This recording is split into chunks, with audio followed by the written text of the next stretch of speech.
زلزلے سے ہلاکتیں 15,000 سے بھی زیادہ۔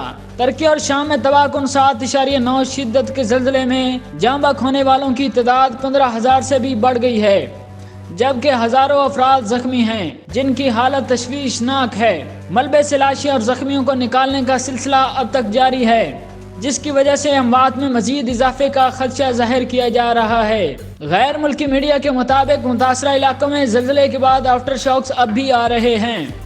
زلزلے سے اب تک کی اطلاعات کے مطابق شام میں 2,992 اور ترکیہ میں 12,391 سے زائد افراد جہاں بحق ہو چکے ہیں، ہسپتال منتقل کیے گئے اور ملبے سے مزید نکلنے والے زخمیوں کی تعداد بھی ہزاروں میں بتائی جا رہی ہے۔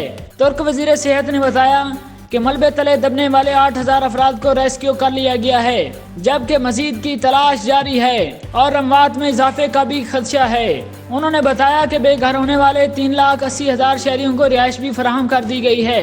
ترک صدر رجب طیب ایردوان نے ملک بھر میں ایک ہفتے کے سوگ کا اعلان کر دیا ہے، جس کے دوران قومی پرچم سرنگوں رہے گا، جبکہ تعلیمی ادارے بند رہیں گے۔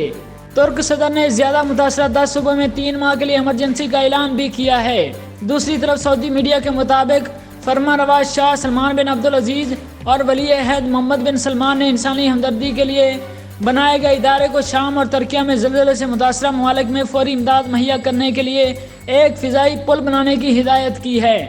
یہ ہدایت ترکیہ اور شام کو بلا رکاوٹ امدادی سامان کی فراہمی کے لیے کی گئی ہے۔ سعودی ویلفیئر ادارے نے ان ہدایات کی روشنی میں امدادی سامان کی پیکنگ کا سلسلہ شروع کر دیا گیا ہے، جبکہ ایویشن فضائی روٹ کو ترتیب دے رہا ہے۔